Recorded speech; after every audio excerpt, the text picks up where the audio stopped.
মপিয়া নদী লালও না, সবুজও না, গেরুয়াও না। অবসর তো একেবারেই না। ফিরে আসছি ছোট্ট একটা ব্রেকের পর, যেরকম সেরকম একদম ছোট্ট একটা বিরতি। রাত্রির 2:30তেও যদি কিছু ডেভেলপমেন্ট হয়, গ্রুপে আমি অ্যাক্টিভ থাকি। সকাল 5:30 হলেও গ্রুপে আমি অ্যাক্টিভ থাকি। তো আমি প্রথম ফোন সাইলেন্ট করে দুপুরে একটু ঘুমিয়েছি, রাতে ভালো করে ঘুমিয়েছি। আমি এত বছর আমার কোনো সন্ধে ছিল না, সন্ধেগুলো একটুখানি বন্ধুদের সাথে কাটা। আমার জন্য এটা খুব টাফ একটা ডিসিশন যে 24 ঘন্টা ছাড়া, কিন্তু এটা একদমই একটা প্রফেশনাল ডিসিশন এবং কোথাও কোনো কর্পোরেট রাজনীতি নেই। অভিজিৎ গাঙ্গুলি আর রুদ্রনীল ঘোষ তাদের ভিলেন বানিয়ে দেওয়া হয়েছে। And I feel so bad. Abhijit Ganguly বা রুদ্রনীল দুটি ক্ষেত্রেই আমি বলবো যে না ওদের পার্টি, না আমার অর্গানাইজেশন, কেউ এটার মধ্যে ঢোকেনি। সাংবাদিকতা আমি যতদিন করব সাংবাদিকতাই করব, কোনো জার্সি পরে করব না। রাজনীতির ময়দানে আমরা দেখতে পাবো না মপিয়া নন্দীকে। সাংবাদিক যতদিন আছি ততদিন তো নয়। যারা ক্যাব চালান তাদের যে পেশা, সেই পেশাটাকেও আমি সম্মান করি। গাড়ি চালানোটা আমি রিসেন্টলি নিজে গাড়ি চালাচ্ছি এবং এটাকে আমি ভীষণ প্যাশনেট। এখনো বেশ কিছু লোক আছে যারা কলকাতায় আসতেই ভয় পাচ্ছে, কারণ আমি তাদের বলে রেখেছি কলকাতায় এলে তাদের আমি এয়ারপোর্ট থেকে পিক আপ করবো। আমি কিন্তু পোর্টালকে আক্রমণ করিনি। আমি লিখেছিলাম যে কিছু পোর্টাল করছে তাদের ভিউজের স্বার্থে, ভিউজের জন্য এই টুইস্টটা দেওয়া হচ্ছে। যেখানে যে ফর্মে সাংবাদিকতা করেন তারা সবাই আমার সহকর্মী। ব্যক্তির পছন্দ অপছন্দ আর আমার পেশাগত যে দায়বদ্ধতা, দুটোর মধ্যের ফাইন লাইনটা মেনটেন করা খুব ইম্পর্টেন্ট। যতদিন সাংবাদিকতা করবো ততদিন আমার রাজনৈতিক মতাদর্শ আমার সাংবাদিকতাকে কখনো তার দিক নির্দেশ করবে না। বিয়ে কবে করছো? বিয়ে তো করেছিলাম, টিকেনি, ভেঙে গেছে। পরবর্তী কি চিন্তাধারা রয়েছে? পাত্র আছে, তমালার আমি খুব বন্ধু, তো আমি ওকে বলি যে তুই ইনিকে, আর ও বলে যে মবিয়াদি তুমি কে তুমি। বাংলার বরখাদত মানে যদি তুমি বলো যে কনফ্লিক্ট জোনে কাজ, সে কনফ্লিক্ট জোনে কাজ করেছি, সুযোগ পেলে ডেফিনেটলি আবারও করব। একদম ইন্ডিভিজুয়াল কিছু দেখবো আমরা, নাকি আবার মেইন স্ট্রিমে ফিরে উত্তর পরে পাবে, অপেক্ষা, কিন্তু সাংবাদিক হিসেবেই থাকবো। দাঁত কামড়ে মাটি কামড়ে পড়ে থেকে যে লড়াই করার যে বিষয়টা, সেটা শুভেন্দু অধিকারীর মধ্যে প্রবল ভাবে রয়েছে। বিচারপতি হিসেবে অভিজিৎ গঙ্গোপাধ্যায় কিন্তু ডেফিনেটলি একটা আজকে এত নিয়োগ দুর্নীতি নিয়ে যে এত কিছু হচ্ছে, ডেফিনেটলি তার একদম সূত্রপাতটা তার হাত দিয়ে হয়েছে। রাহুল গান্ধীকে যতটা আন্ডার এস্টিমেট করা হয়, রাহুল গান্ধীকে ততটা আন্ডার এস্টিমেট করা যায়। মোহনবাগান না ইস্ট বেঙ্গল এটা আমি বলবো না, কারণ এটা বললে আমার প্রভু তো মার খাওয়ার সম্ভাবনা। আমি কোনো দিন বলবো না যে আমি কারো ইন্টারভিউ নেবো না, বিকজ আমার কাছে কোনো অভিজিৎ গঙ্গোপাধ্যায় যদি আবার পাই নেবে। নমস্কার, বাংলা হান্টে আপনাদেরকে স্বাগত। আমি শোভন রয়েছি আপনাদের সঙ্গে, আর এই মুহূর্তে আমাদের সঙ্গে যিনি রয়েছেন, বর্ণময় তার কর্মজীবন। আমার মতো সাংবাদিকরা যাকে দেখে অনুপ্রাণিত হয়, আর কোন রকম কোনো গৌরচন্দ্রিকা করছি না, সরাসরি পরিচয় করে দিচ্ছি আপনাদের সঙ্গে। আজ বাংলা হান্টে স্টুডিওতে আমার সঙ্গে রয়েছেন বিশিষ্ট সাংবাদিক মপিয়া নন্দী। দিদি, প্রথমেই তোমাকে স্বাগত। Thank you very much Shovan, thank you. দিদি, প্রথমে জিজ্ঞেস করি কেমন আছো তুমি? দারুণ। অবসর বিরতির পর নাকি অবসর? অবসর তো একেবারেই না, কারণ আমি ভীষণ নিউজ অ্যাহলিক, ওয়ার্ক অ্যাহলিক একজন মানুষ। একদম বিরতি, এবং খুব ছোট বিরতি। ফিরে আসছি ছোট্ট একটা ব্রেকের পর, যেরকম সেরকম একদম ছোট্ট একটা বিরতি। মানে আমরা আবার মপিয়া নন্দীকে সাংবাদিক হিসেবে পাবো পুরো দস্তুর, একটা ছোট্ট জাস্ট বিরতি। একদম। দিদি, দীর্ঘ প্রায় 25 বছরের সাংবাদিকতার জীবন, মানে কর্মব্যস্ততার মধ্যে ব্যস্ত ছিলেন চরম লেভেলে, সেই জায়গায় দাঁড়িয়ে আমরা দেখছি যে তুমি একটু বিরতি নিয়েছো। কিভাবে সময় কাটছে তোমার? দেখো, প্রথম দুদিন তো আমি জাস্ট ঘুমিয়েছি, কারণ আমি কোনোদিন ফোন সাইলেন্ট করে ঘুমাতাম না, কারণ অনেক ইম্পর্টেন্ট মেসেজ। এবং আমার যারা সহকর্মী তারা জানে যে রাত্রির 2:30তেও যদি কিছু ডেভেলপমেন্ট হয়, গ্রুপে আমি অ্যাক্টিভ থাকি। সকাল 5:30 হলেও গ্রুপে আমি অ্যাক্টিভ থাকি। তো আমি প্রথম ফোন সাইলেন্ট করে দুপুরে একটু ঘুমিয়েছি, রাতে ভালো করে ঘুমিয়েছি। তারপর অনেক বন্ধুদের সাথে, কারণ আমি এত বছর আমার কোনো সন্ধে ছিল না। আমি অফিস থেকে ম্যাক্সিমাম দিন বাড়ি ফিরি ধরো 10:30টার সময় অফিস থেকে বেরোই, বা তারও পরে, তার আগে তো কোনোভাবেই না। তো সন্ধেগুলো একটুখানি বন্ধুদের সাথে কাটাচ্ছি, অন্য বন্ধুদের সঙ্গে দেখা হয়নি, তাদের অনেক অনুযোগ ছিল। তারপর আমার গ্রামের বাড়ি, যেখানে গ্রামের বাড়িতে গিয়ে আমি অনেকদিন থাকা হয়নি, যখন গেছি জাস্ট কয়েক ঘন্টার জন্য থেকে চলে এসেছি। তো এবার প্ল্যান আছে যে গ্রামের বাড়িতে গিয়ে 2-1 দিন থাকবো, থেকে আবার তারপর ফিরবো। বাইরে ভ্রমণের কোনো প্ল্যান রয়েছে? আছে, কিন্তু সেটাও খুব ছোট। আর তার মাঝে আমি বললাম যে যাদের এতদিন ধরে অনুযোগ ছিল যে আমি দেখা করি না, তাদের সাথে সময় কাটাই না, বন্ধুদের সাথে, রিলেটিভদের সাথে, সেগুলো যতটা সম্ভব করার একটু চেষ্টা করছি। আচ্ছা দিদি, এই তোমার বাড়িতে আমরা সকলেই জানি ছোট ছোট বাচ্চা রয়েছে, খুদেরা রয়েছে, তারা কেমন আছে এখন বর্তমানে? তাদের সংখ্যা কেমন? 10। প্রত্যেকের নামগুলো বেশ মজার। তোমারই দেওয়া সব নাম? হ্যাঁ, আমি আমার দেওয়া কিছু, মায়ের দেওয়া, আর কিছু হচ্ছে মা আর আমি প্রচন্ড ঝামেলা। যেমন ধরো একজনের আমি নাম রাখলাম যে কুকিজ, মা বললো যে কুকিজ কুকিজ কুকিজ না, কুকিজ কুকিজ ডাকলে ভালো লাগছে না, ঠিক আছে। এরকম ভাবে এখন যার নাম ঘেন্টু, সেই ঘেন্টুর অনেকবার নাম চেঞ্জ হয়েছে। মানে প্রথমে ঘেন্টুর নাম দেওয়া হলো ঝুরি ভাজা, তারপর সেটা হলো ঝুরি, তারপর সেটা হলো ছোট্ট সোনা, তারপর হলো ভোম্বল। যখন ভোম্বল ওর নাম, ও জাস্ট ভোম্বল নামটার সঙ্গে অ্যাডজাস্ট করছে, সেই সময় আর্জেন্টিনা ওয়ার্ল্ড কাপ জিতলো, সেই সময় ওর নাম দেওয়া হলো ভামোস, ঠিক আছে। এরপর আমাদের বাড়িতে যিনি থাকেন, আমার বোনের মতোই যিনি থাকেন, তিনি বললেন যে তোমাদের এই সব নামের চক্করে ও নিজের নামই জানছে না, ওর নাম হলো গেন্টু, তাই এখন তার নাম গেন্টু। অসাধারণ। দিদি, সকলের মনে মানে একদম প্রত্যন্ত গ্রামের মানুষজনও কিন্তু মৌপিয়া নন্দী মানে জানে জি 24 ঘন্টার একটা বড় মুখ, সকলেরই জানা এটা। সেই জায়গা থেকে সরে গেলে এটা কি কর্পোরেট রাজনীতির শিকার হলে তুমি? একদমই না, একদমই না, কোনো রাজনীতির শিকার না।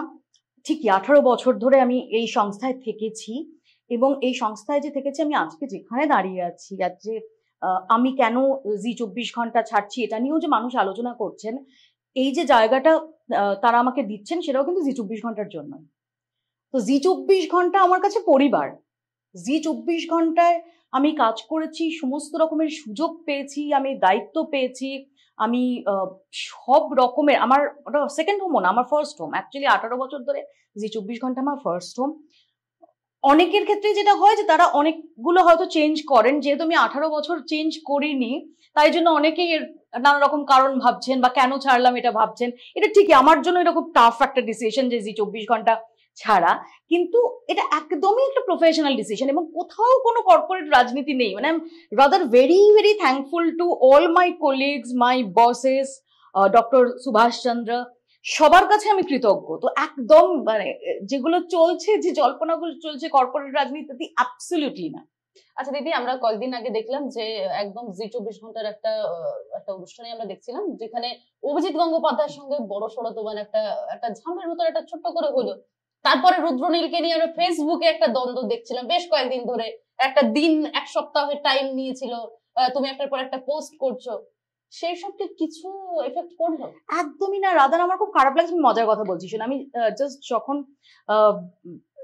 দুদিন প্রায় ঘুমিয়ে কাটাচ্ছি, ফোন খুব কম ধরছি, দেখছি অনেক মেসেজ ঢুকছে, যার মধ্যে দু ধরনের মেসেজ। একটা হচ্ছে প্রচুর লোক কনগ্রাচুলেট করছে, প্রথমে বুঝলাম না কেন কনগ্রাচুলেট করছে, চাকরি ছেড়েছি, এই মুহূর্তে চাকরি নেই। তখন বুঝলাম যে নানা দিকে রটেছে। আমি বিভিন্ন, মানে আমি জানি না আমি এক্স্যাক্টলি কোন চ্যানেলে বা কোন ডিজিটাল প্ল্যাটফর্মে কোন পোস্টে কত আমার স্যালারি, ঠিক আছে, কবে আমি জয়েন করছি, সব নির্ধারণ হয়ে গেছে, ঠিক আছে, একমাত্র আমি জানি না, সেই জন্যই কনগ্রাচুলেশনস এর বন্যা। আরেকটা আমি দেখলাম প্রচুর সমবেদনা আসছে। আমি বুঝলাম না যে সমবেদনা কেন, ভাবলাম হতেই পারে যে আমি চাকরি এখন করছি না কেউ। তারপর দেখলাম যে না, অভিজিৎ গাঙ্গুলি আর রুদ্রনীল ঘোষ তাদের ভিলেন বানিয়ে দেওয়া হয়েছে, and I feel so bad. Abhijit গাঙ্গুলির সঙ্গে আমার যেটা হয়েছে on air, it's part of the game. এটা আমি খুব খুব স্পোর্টিংলি নিয়েছি, এবং আমি শিওর যে উনিও এর মধ্যে কিছু মনের মধ্যে পুষে রাখেনি। আর যে কোনো মানুষ সম্পর্কে যে ওটা হয়েছে মানেই আমি ধরে নিলাম যে অভিজিৎ গাঙ্গুলি এত ভিন্ডিকটিভ, তিনি সঙ্গে সঙ্গে আমাকে শাস্তি দেওয়ার জন্য ফোন করে দিলেন, এবং আমার ম্যানেজমেন্ট তারাও আমার একটা ফোনে তারা ডিসিশন, মানে এটা তো হতেই পারে না। তাহলে তো একজন সাংবাদিকের যদি একটা ফোনে চাকরি যায়, তাহলে তো তার প্রত্যেক দিন এরকম 10টা করে ফোন আমার এগেন্স্ট, যে কোনো সাংবাদিকের এগেন্স্টে যায়, বিকজ যে খুশি হবে না সেই ফোন করবে। আর রুদ্রনীলের সঙ্গে আমার যেটা হয়েছে সেটা একদম ব্যক্তিগত স্তরে, এবং অভিজিৎ গাঙ্গুলি বা রুদ্রনীল দুটি ক্ষেত্রেই আমি বলবো যে না ওদের পার্টি, না আমার অর্গানাইজেশন, কেউ এটার মধ্যে ঢোকেনি। এটা অ্যাবসলিউটলি রুদ্র আমার 20 বছরেরও বেশি সময় ধরে বন্ধুত্ব। আমি ইনফ্যাক্ট রুদ্রকে বললাম যে আরে আমার খুব খারাপ লাগছে, অকারণ আমার চাকরি ছাড়ার সঙ্গে তোমাকে জড়াচ্ছে, প্লিজ কিছু মনে করো না, বিকজ আমি বেচারা কোনো এদের দোষ নেই। রাদার আমি এখনো মনে করি যে এরা দুজনেই আমার ওয়েলউইশার। যেমন মোহাম্মদ সেলিমের সঙ্গে আমার গত বছর একটা ভীষণ ঝামেলা হয়ে গিয়েছিল on air, but Mohammad Selim আমরা ওয়েলউইশার, এবং আমিও মোহাম্মদ সেলিমকে অত্যন্ত শ্রদ্ধা করি। তো এগুলো এত ছোট ছোট ইস্যু একদমই না। দিদি, সাংবাদিকতা তো দীর্ঘদিনের, এখন কিছুটা বিরতির পর তুমি বললে আবার শুরু করবে ছোট্ট বিরতির পর, তাহলে রাজনীতির যোগ রয়েছে কিছু? না, সাংবাদিকতা না, সাংবাদিকতা আমি সাংবাদিকতার জন্যই করি, সাংবাদিকতা আমি যতদিন করব সাংবাদিকতাই করব, কোনো জার্সি পরে করবো না। রাজনীতির ময়দানে আমরা দেখতে পাবো না মৌপিয়া নন্দীকে? সাংবাদিক যতদিন আছি ততদিন তো নয়। আচ্ছা আচ্ছা দিদি, আমরা তোমাকে প্রায় সময় দেখি ফেসবুকে ড্রাইভিং করছো, খুব ভালোভাবে আমরা দেখি, সেটা খুব মজাও পায় সকলে আমরা, আর তোমার যারা ফেসবুকে রয়েছে তারাও খুব উৎসাহিত করে তোমাকে। গতকালই আমরা একটা জিনিস দেখলাম যেখানে তুমি এয়ারপোর্টে তোমার একজন বন্ধুকে ড্রপ করতে গেছিলে। মানে মৌপিয়া নন্দী কি তাহলে ক্যাব যারা অনলাইন বিজনেস রয়েছে তাদের বিজনেসে মার খাওয়াতে চলেছে?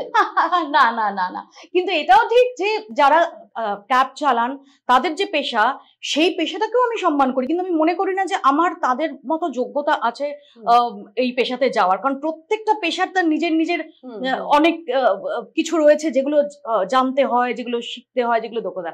গাড়ি চালানোটা আমি রিসেন্টলি নিজে গাড়ি চালাচ্ছি এবং এটাকে আমি ভীষণ প্যাশনেট, আমি ভীষণ ব্যাক করছি। এবং প্রথম দিকে যেটা হচ্ছিল যে আমি লোকজনকে ধরে বেঁধে গাড়িতে তুলছিলাম, ঠিক আছে, তারা প্রায় উঠবেন, এবং এখনো বেশ কিছু লোক আছে যারা কলকাতায় আসতেই ভয় পাচ্ছে, কারণ আমি তাদের বলে রেখেছি কলকাতায় এলে তাদের আমি এয়ারপোর্ট থেকে পিক আপ করবো, দে আর ক্যান্সেলিং দেয়ার টিকেট। তো আমার বন্ধু, আমার খুব বন্ধু, ওয়ার্ল্ড ফেমাস মাউন্টেনিয়ার, ও ওয়ার্ল্ড রেকর্ড হোল্ডার, তো ও ব্যাঙ্গালোর যাচ্ছিল, ওর লেট নাইট ফ্লাইট ছিল। তো আমি বললাম যে ঠিক আছে আমি তোমাকে এয়ারপোর্ট ড্রপ করবো, করে আমি ড্রপ করে দিলাম। And I am enjoying this, এই ড্রাইভ করাটা ভীষণ এনজয় করছি। দিদি, আমরা ফেসবুকে কোনো একটা বিষয় হোক, সেখানে খেলার হোক বা কোনো কিছু রাজনীতি হোক, তোমার মন্তব্য আমরা পাই।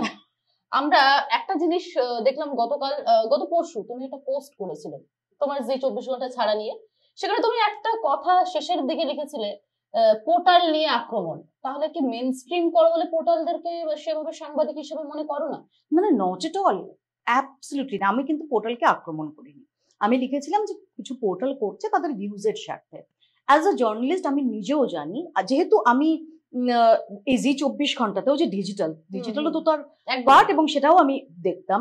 তো ভিউজ, তো আমি জানি ভিউজ কতটা গুরুত্বপূর্ণ, কিন্তু ভিউজের অফকোর্স আমিও যখন নিউজ করি আমাকে তো ভিউয়ারশিপ মাথায় রাখতে হয়, আমাকে কাজে ভিউজের কথা কোনো পোর্টাল ভাবলে সেটা খারাপ অ্যাবসলিউটলি নয়।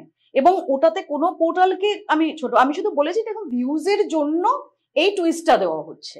আচ্ছা, তুমি যদি দেখো আমি যেটা মিন করতে চাইছি, ভিউজের জন্য কিছু পোর্টাল করছে ভিউজের স্বার্থে, বিকজ ভিউজের জন্য এই টুইস্টটা দিচ্ছে যার কোনো ভিত্তি নেই। এবং ভিউজের জন্য যদি করে, প্রথমত হচ্ছে ডিজিটাল এই মুহূর্তে অত্যন্ত গুরুত্বপূর্ণ একটা মাধ্যম। দ্বিতীয়ত হচ্ছে যেখানে যে ফর্মে সাংবাদিকতা করেন তারা সবাই আমার সহকর্মী। এবং তুমি একটু আগে বলছিলে না যে আমি অনুপ্রেরণা, আই এম হাম্বলড এনাফ, কিন্তু আমি একই সঙ্গে বলছি তোমরা যারা আমার থেকে অনেক কম বয়সে তোমরা এসে যারা কাজ করো, তোমাদের দেখেও আমি প্রত্যেক মুহূর্তে শিখি। নট অনলি দ্যাট, আমাকে নিজেকে প্রস্তুত রাখতে হয় যে তোমাদের যে ভাবনা, তোমাদের এই মুহূর্তের যে তৎপরতা, তোমাদের এই মুহূর্তের যে ক্ষিপ্রতা, তোমাদের যে প্রেজেন্স অফ মাইন্ড, তার সাথে যদি আমি কম্পিট করতে পারি, সেটা যদি আমি না করতে পারি তাহলে আমি তাল রাখতে পারবো না। সো এটা কিন্তু টু ওয়ে। এমন ভাবার কারণ নেই যে মৌপিয়া নন্দীকে দেখে কয়েকজন অনুপ্রাণিত হচ্ছেন আর মৌপিয়া নন্দী সেটা এনজয় করছেন, নট এট অল। আমাকে তোমরা যত ইয়াং জার্নালিস্ট আছে আমি তাদের কাজ ফলো করি, তাদের দেখি, তাদের কোনোটা ভালো লাগলে সেটা নেওয়ার চেষ্টা করি, আমি তাদের কাছ থেকে শিখি। আচ্ছা দিদি, একটা জিনিস বারবার চর্চায় আসে, মৌপিয়া নন্দী লাল না সবুজ? মৌপিয়া নন্দী লালও না, সবুজও না, গেরুয়াও না, কিছুই না। কোন রকম কোন রাজনৈতিক দল মতাদর্শ ফলো করা বা কোনো নট এট অল। অফকোর্স আমি ভোট যখন দিই, অফকোর্স ভোট তো আমি দিই, কিন্তু এক হচ্ছে যে আমি কখনোই কোনো নির্দিষ্টভাবে কোনো রাজনৈতিক আদর্শের পক্ষে ছিলাম না। আমি ইভেন ছাত্র জীবনে আমি কখনো রাজনীতি করিনি। এবার বিভিন্ন সময়ে বিভিন্ন রকম, যেমন কেউ কেউ জানতেন যে আমি নাকি অমিতাভ নন্দীর মেয়ে, ঠিক আছে, সেটা আমি ইভেন অমিতাভ নন্দীও সেটা শুনেছিলেন, তিনি বলেছিলেন। তো সেখান থেকে কোথায় যে ট্যাগ করে দেওয়া হয়েছিল যে মৌপিয়া নন্দী হচ্ছে চূড়ান্ত সিপিএম। তারপর হলো যে না মৌপিয়া নন্দী নিশ্চয়ই সিপিএম না, মৌপিয়া নন্দী নিশ্চয়ই প্রচন্ড তৃণমূল। তারপর হলো যে না মৌপিয়া নন্দী নিশ্চয়ই গদি মিডিয়া। তো এগুলো হতেই থাকে, কিন্তু আমি মনে করি যে যার যে ব্যক্তি ভাবনায় থাকুক না কেন, শুধু ফরগেট অ্যাবাউট পার্টি, যে কোনো ইস্যুতে তো প্রত্যেক মানুষের একটা খুব স্ট্রং ওপিনিয়ন থাকে, সেটা এবং যে আমার ব্যক্তির যে পছন্দ অপছন্দ, ব্যক্তির পছন্দ অপছন্দ আর আমার পেশাগত যে দায়বদ্ধতা, দুটোর মধ্যের ফাইন লাইনটা মেনটেন করা খুব ইম্পর্টেন্ট। মানে রাজনীতির জায়গায় পেশাদারিত্বের জায়গায়। হ্যাঁ, এবং যতদিন সাংবাদিকতা করবো ততদিন আমার রাজনৈতিক মতাদর্শ আমার সাংবাদিকতাকে কখনো তার দিক নির্দেশ করবে না। বেশ, সেটা চায়ের আড্ডায় আমি নিজের মতাদর্শ নিয়ে চলতে পারি, এবং আমার মনে হয় সেখানেও সবাই তো এই মুহূর্তে খুব রিজিড, মানে আইদার সাদা অথবা কালো না। কিন্তু আমরা যদি সত্যি মনে করি যে না, আমার ডেফিনেটলি একটা ভাবনা থাকতে পারে, কোনো দলকে ডেফিনেটলি আমি ভোট দিই, কিন্তু তার মানে সেটা প্রত্যেকটা ক্ষেত্রে আমার কাজের যে জায়গাটা সেটার দিক নির্দেশ করবে, ঠিক না। একদমই। আচ্ছা দিদি, আমরা কি মৌপিয়া নন্দীকে সাংবাদিক জীবনের রাজনীতির রাহুল গান্ধী নাকি সিনেমার সালমান খান হিসেবে দেখতে পাচ্ছি? দিদি বিয়ে কবে করছো? বিয়ে তো করেছিলাম, টিকেনি, ভেঙে গেছে। পরবর্তী কি চিন্তাধারা রয়েছে? পাত্র আছে, এখন ফ্রি সময় আছে, এখন ভাবা যেতে পারে। পাত্র খুঁজে দাও। দিদি, আমরা তোমার ফেসবুকে মাঝে মধ্যে দেখি যে তুমি মজার বেশ ক্যাপশন দাও, যেখানে তুমি বারে বারে লিখো ইনি কে তুমি। তোমার একটা কে তুমি আমরা দেখেছিলাম বেশ কয়েক মাস আগে ভাইরাল হয়েছিল খুব একটা, মানে তোমার ডিবেটের মধ্যেই, সেখানে তুমি কে তুমিটা বারে বারে ব্যবহার করেছিলে। তারপরে তুমি এখন দেখি রিসেন্টলি ইনিকে কে তুমিটা খুব ব্যবহার করছো, কি ব্যাপার দিদি? এটা যদি ওই যখন যাদবপুর কাণ্ডটা চলছে সেই সময় দাঁড়িয়ে এক তো আমার একটা ক্লিপ নিয়ে ভাইরাল কে তুমি, সেটা থেকে কে তুমি আমাকে প্রায় আমার নামই বদলে কে তুমি হয়ে গেল। আর তেমনই হচ্ছে আমার বন্ধু জার্নালিস্ট তমাল সাহা, তো আমরা রাজভবনে একটা অনুষ্ঠান ছিল, স্বাধীনতা দিবসের অনুষ্ঠান, তো সেখানে সবাই গিয়েছিলাম, তো রাজ্যপাল, মুখ্যমন্ত্রী সবাই সেখানে ছিলেন, তো কিছু গ্রুপ ফটো উঠেছিল। সেখানে ওই তমাল সাহার ছবিটা দেখে সবাই বললেন যে ইনি কে? ইনি সৌরভ চৌধুরী। সৌরভ চৌধুরী মানে হচ্ছে যাদবপুর কাণ্ডের যে অভিযুক্ত, মূল অভিযুক্ত, যেহেতু তারও দাঁড়িয়ে আছে এবং চশমা আছে। আমি দেখলাম হঠাৎ করে আমার কাছে মেসেজ আসতে শুরু করছে, ইনি কে? হ্যাঁ, সৌরভ চৌধুরীর সঙ্গে ছবি কোথায় তুললেন? শেষকালে এমন হলো যে আমি উত্তর দিতে দিতে এত ক্লান্ত হয়ে গেলাম যে কোনো হোয়াটসঅ্যাপ ঢুকলে আমি শুধু লিখে যেতাম যে সৌরভ চৌধুরী নয়, তমাল সাহা। ঠিক আছে, তো সেই জন্য এই দুটো খুব মজার হয়েছে আর কি, যেহেতু আমরা খুব বন্ধু, তমাল আর আমি খুব বন্ধু, তো আমি ওকে বলি যে তুই ইনি কে, আর ও বলে যে মৌপিয়া দি তুমি কে তুমি। দিদি, কোনো চিন্তাধারা রয়েছে তাহলে ভবিষ্যতের বিয়ে বা কি ভাবছো? কিছু না, কিছু ভাবিনি, তো ভাবার সময়ও পাইনি। আচ্ছা দিদি, কি ভাবছো? মেন স্ট্রিমে যাবে আবার, নাকি আমরা বাংলার বরখাদাতকে পাবো? বাংলার বরখাদত মানে যদি তুমি বলো যে কনফ্লিক্ট জোনে কাজ, সে কনফ্লিক্ট জোনে কাজ করেছি, সুযোগ পেলে ডেফিনেটলি আবারও করব। কিন্তু তুমি মানে এই মুহূর্তে বরখাদত যে জার্নালিজমটা করছেন সেটার কথা বলছো, মানে সেই পদ্ধতিটা অনুযায়ী, সেটা একটু অপেক্ষা করো, ডেফিনেটলি কিছুদিনের মধ্যেই আনসার পেয়ে যাবে। মানে একদম ইন্ডিভিজুয়াল কিছু দেখবো আমরা, নাকি আবার মেইন স্ট্রিমে উত্তর পরে পাবে? অপেক্ষা, কিন্তু সাংবাদিক হিসেবেই থাকবো, সাংবাদিকতা ছাড়ছো না? Not at all. একদমই। দিদি, আমরা একদম শেষের দিকে এসেছি, আমরা যদি একটু র্যাপিড ফায়ারের দিকে যাই।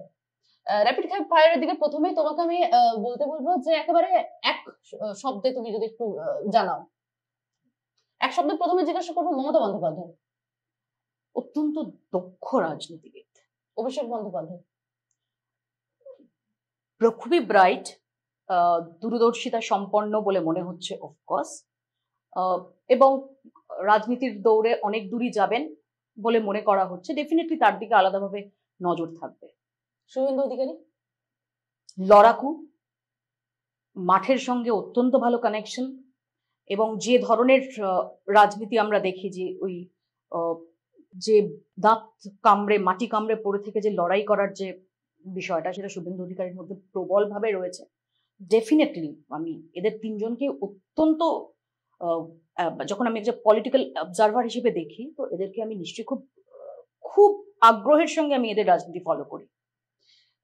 অভিজিৎ গঙ্গোপাধ্যায় বিচারপতি হিসেবে অভিজিৎ গঙ্গোপাধ্যায় কিন্তু ডেফিনেটলি একটা, আজকে এত নিয়োগ দুর্নীতি নিয়ে যে এত কিছু হচ্ছে, ডেফিনেটলি তার একদম সূত্রপাতটা তার হাত দিয়ে হয়েছে। অবশ্যই অভিজিৎ গঙ্গোপাধ্যায় অত্যন্ত সম্মানীয় একজন মানুষ, এবং অভিজিৎ গঙ্গোপাধ্যায়ের সঙ্গে কালকে আমার দেখা হলো। বিচারপতির কথাটা তুমি মেনশন করলে, রাজনীতিবিদ হিসেবে উনি কি সেভাবে ঠিকঠাক নন? না, একেবারেই আমি সেটা বলছি না। ডেফিনেটলি উনি একটা জায়গা থেকে নির্বাচিত হয়েছেন, কাজে তাকে কোনোভাবেই হেলাফেলা করা যাবে না। কিন্তু ডেফিনেটলি যেহেতু অভিজিৎ গঙ্গোপাধ্যায়, তিনি সাংসদ হিসেবে ভবিষ্যতে কি করেন সেদিকেও নজর থাকবে। কিন্তু অবশ্যই তিনি যখন একটা ওরকম বিচারপতির ব্যাকগ্রাউন্ড থেকে এসেছেন, তার উপর তো প্রত্যাশা থাকবেই। রুদ্রনীল ঘোষ? রুদ্র আমার বহুদিনের বন্ধু। ও যেরকম একটু উল্টোপাল্টা কথা বলে ফেলে, আমিও তেমনি উল্টোপাল্টা কথা বলে ফেলি, but there is no hard feeling. Narendra Modi? Narendra Modi তৃতীয়বারের জন্য প্রধানমন্ত্রী হয়েছেন। অফকোর্স এই মুহূর্তে দাঁড়িয়ে তো তাকে, তার রাজনীতি এবং যেভাবে আমরা মোদী প্রধানমন্ত্রী নরেন্দ্র মোদীকে 2014 দেখেছি, 2019 দেখেছি এবং তারপর 2024 নির্বাচনে দেখছি, এই জার্নিটাকে একজন রাজনৈতিক পর্যবেক্ষক হিসেবে আমি খুব মাইনিউটলি ফলো করি, ভীষণ মাইনিউটলি ফলো করি। দিদি রাহুল গান্ধী? রাহুল গান্ধী নিয়ে আমি বলবো অবশ্যই, তার কারণ হচ্ছে এই একটা জায়গায় আমি একটু জোর দিয়ে বলি যে রাহুল গান্ধীকে যখন থেকে খুব আন্ডার এস্টিমেট করা হতো, আমার কেন জানি আমি ইউপি, কর্ণাটক এবং ওয়েস্ট বেঙ্গলে অনেকদিন আগে ওর অনেকগুলো র্যালি কভার করেছিলাম, ইউপি কর্ণাটকে এক্সটেন্সিভলি ফলো করেছিলাম। তো সেই সময় থেকে আমার একটা কোথাও মনে হতো যে রাহুল গান্ধীকে যতটা আন্ডার এস্টিমেট করা হয়, রাহুল গান্ধীকে ততটা আন্ডার এস্টিমেট করা যায় না। এবং সেই সময় কিছু সোশ্যাল মিডিয়া পোস্টও দিয়েছিলাম এবং একেবারে রাজনৈতিক অবজারভার হিসেবে। তো সেগুলো নিয়ে আমাকে সবাই খুব খুব মজা করতো, সবাই বলতো যে আরে কি বলছো, রাহুল গান্ধী হতেই পারে না, পাপ্পু। কিন্তু আমি বারবারই বলতাম যে টাইম উইল আনসার। আমার মনে হয় কখনো গিয়ে রাহুল গান্ধীকে নতুন করে অ্যাসেস করতে হবে ভারতীয় রাজনীতির ময়দানে। তো এবার 2024 যে নির্বাচন, সেই নির্বাচনের সময় তো রাহুল গান্ধীকে দাঁড়িয়ে অন্যভাবে অ্যাসেস করতেই হচ্ছে। আমি কখনোই কম্প্যারিজনে যাব না যে নরেন্দ্র মোদী বড় নেতা কি রাহুল গান্ধী বড় নেতা, নো, সেটা মানুষ তারাই রায় দেবেন। কিন্তু রাহুল গান্ধীকে এই মুহূর্তে দাঁড়িয়ে কিন্তু আন্ডার এস্টিমেট করা যাচ্ছে না, রাহুল গান্ধীকে আর পাপু বলা যাচ্ছে না। আচ্ছা দিদি, এবার যদি আমি একটার পর একটা তুলনা করে কোনটা একটা, যে কোনো একটা চুজ করতে বলবো, যাদবপুর ইউনিভার্সিটি নাকি ক্যালকাটা ইউনিভার্সিটি? ক্যালকাটা ইউনিভার্সিটি, কারণ ক্যালকাটা ইউনিভার্সিটি স্টুডেন্ট আমি ছিলাম। কিন্তু যাদবপুরে আমি চান্স পাইনি এটা নয়, যাদবপুরে চান্স পাওয়ার আমার কথাও ছিল না। আমি এত খারাপ পড়াশোনা করি, আমি কোন মানে ভাবিনি যাদবপুরে পড়বো, কাজে আমার কোনো রাগ নেই যাদবপুরে। খারাপ পড়াশোনা করলে কলকাতাতে পাওয়া যায়, Calcutta university? No no no no, তা বলছি না। আমি বলছি আমি পড়াশোনাটাই এত খারাপ করতাম, এত খারাপ ছিলাম যে পড়াশোনার ক্ষেত্রে একটু মানে আরো উচ্চ শিক্ষার জন্য যাব, এরকম একটা ভাবনা থাকে তো, মানুষের মনে একটা আশা থাকে বা চেষ্টা থাকে বা স্বপ্ন থাকে। আমি সেরকম স্বপ্ন রাখিনি। আমার শুধু মনে হতো যে পড়াশোনাটা আমি কবে এরকম ভাবে রেখে দেবো, ঠিক আছে? সো যে কারণে আমার ওই অ্যাসপিরেশন ছিল না যে প্রেসিডেন্সি বা যাদবপুর, ইভেন কলকাতা ক্যালকাটা ইউনিভার্সিটি তো আমি ইউনিভার্সিটির গণ্ডিতে তো পা দিইনি। আচ্ছা, আমি তো মাস্টার্স করিনি, মাস্টার্স করবো না বলে করিনি, এবং আমার কোনো করার ইচ্ছেও ছিল না এবং করার ভরসাও ছিল না। দিদি সালমান খান আর Shahrukh Khan? Shahrukh, any day. Football না ক্রিকেট? ফুটবল। মোহনবাগান? মোহনবাগান না ইস্ট বেঙ্গল, এটা আমি বলবো না, কারণ এটা বললে আমার প্রভু তো মার খাওয়ার সম্ভাবনা আছে। অনেকেই জানেন, অনেকেই জানেন না, ফেসবুকে তো খুবই দেখি। মেসি না রোনাল্ডো? মেসি। আমি ভীষণ মেসি ভক্ত। ইনফ্যাক্ট আর্জেন্টিনা যেবার ওয়ার্ল্ড কাপ জিতলো এই গতবারের আগের মানে ডিসেম্বর 2022 ডিসেম্বরে, তখন তো আমরা একটা বিরাট মাঠে খেলা দেখছিলাম, বড় জার্সি টার্সি পরে গেছিলাম, মেসি লেখা জার্সি, প্রচুর নাচানাচি করেছি, সারা রাত গাড়িতে ঘুরেছি কলকাতার রাস্তায়, একদম ডাইহার্ড মেসি ফ্যান। প্রধানমন্ত্রী ইন্দিরা গান্ধী না প্রধানমন্ত্রী নরেন্দ্র মোদী? দেখো, আমি এই প্রশ্নটা কেন পাস করব, কারণ ইন্দিরা গান্ধী কে প্রধানমন্ত্রী হিসেবে আমি সেই সময় তো জাজ করিনি এজ এ জার্নালিস্ট, তখন আমি খুবই ছোট ছিলাম। তো আমার জ্ঞান হতে না হতে ইন্দিরা গান্ধী মারা গেছেন। তো আমি এখন নরেন্দ্র মোদীকে যখন দেখি, আমি তো শুধু তাকে বইয়ের পাতায় পড়ে দেখি না বা পুরোনো রেফারেন্সে দেখি না, নরেন্দ্র মোদীটা আমি নিজে একজন জার্নালিস্ট হিসেবে তাকে বিশ্লেষণ করার চেষ্টা করি। তো এই দুটো কম্পারিজনে যখন আমি যাব, তখন আমার ওখানে একটা প্রবলেম হবে, যেহেতু ইন্দিরা গান্ধীকে আমি ওইভাবে ফলো করতে পারিনি। তো আমার মনে হয় যে এই উত্তরটা। আচ্ছা, মমতা বন্দ্যোপাধ্যায় রেলমন্ত্রী নাকি মুখ্যমন্ত্রী? রেলমন্ত্রী হিসেবেও তো ভালোই ছিলেন, মুখ্যমন্ত্রী হিসেবে উনি কাজ করছেন। সাধারণ মানুষ যদি মনে করেন ভালো দিক, রেলমন্ত্রী একটা অন্য বিষয়, বিকজ উনি সেখানে একটা পার্ট, একটা ক্যাবিনেটের তিনি পার্ট।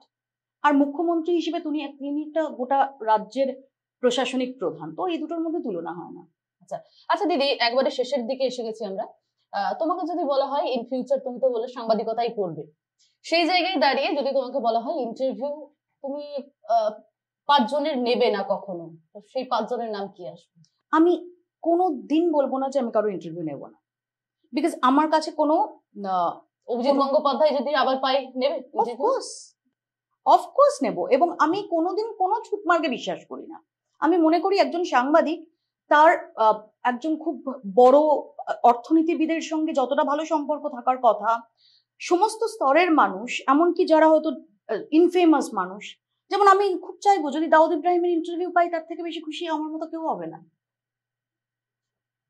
আচ্ছা দিদি, একেবারে শেষের দিকে, তাহলে তোমার রাজনৈতিক জীবনে তো একবারই নয়, সাংবাদিকতার দিকেই তুমি এগোচ্ছ, একটা শেষ মুহূর্তের সাসপেন্স দিয়ে যাচ্ছ যে অবসর তো একেবারে নয়, বিরতির পর কতদিন পর আমরা আবার পাবো মৌপিয়া নন্দী? খুব তাড়াতাড়ি, ছোট মানে সত্যিই খুব ছোট ব্রেক। আমি যারা যারা এতদিন আমি কাদের জন্য আছি এখানে, মানে দর্শকরা, তারাই তো আমাকে আজকে আমি যাই করি না কেন, যেভাবে আমি থাকি না কেন, সবটা হচ্ছে দর্শকের জন্য। দর্শক এত বছর ধরে আমাকে ভালোবেসেছেন, আমাকে প্রশ্রয় দিয়েছেন এবং ক্রিটিসাইজও করেছেন। অফকোর্স ক্রিটিসাইজ করাটাও খুব জরুরি, তো তাদের জন্যই আমি আছি। আচ্ছা দিদি, জি তোমাকে যেভাবে সম্মান দিয়েছিল বা যে জায়গাটা তোমাকে দিয়েছিল, অন্য মিডিয়া যদি সেই জায়গাটা না দিতে পারে, তুমি কি হতাশ হবে?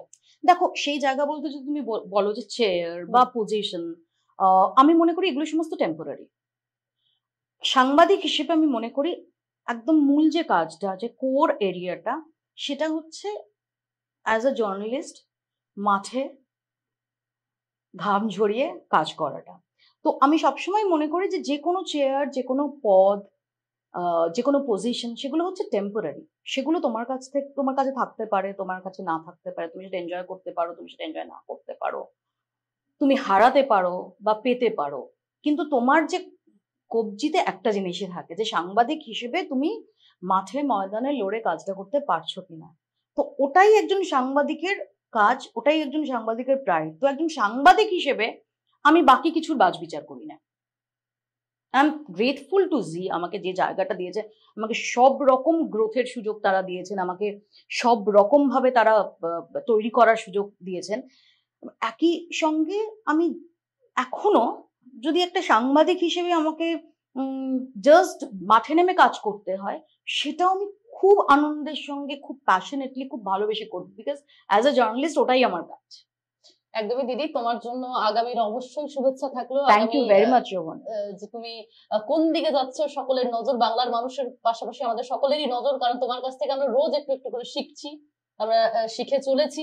এবং অবশ্যই মৌপিয়াদি কোন দিকে যাচ্ছেন, মেইন স্ট্রিমের দিকে নাকি ইন্ডিভিজুয়াল কিছু করার চিন্তা ভাবনা করছেন, সবটাই আমরা নজরে রাখবো, দেখবো, কারণ আমরা রোজ শিখছি তার কাছ থেকে। রাজনীতি তবে অবশ্যই নয়, তিনি সাংবাদিক হিসেবেই শেষ দিন অবধি থাকবেন বলে জানালেন আমাদেরকে। আপনারা অবশ্যই দেখতে থাকুন এরকম যে মৌপিয়াদির সঙ্গে যে আড্ডা আজকের আমাদের এতক্ষণ চললো, আপনাদেরকে সরাসরি দেখালাম, এবং আপনারা নজর রাখুন বাংলা হান্টের ফেসবুকে।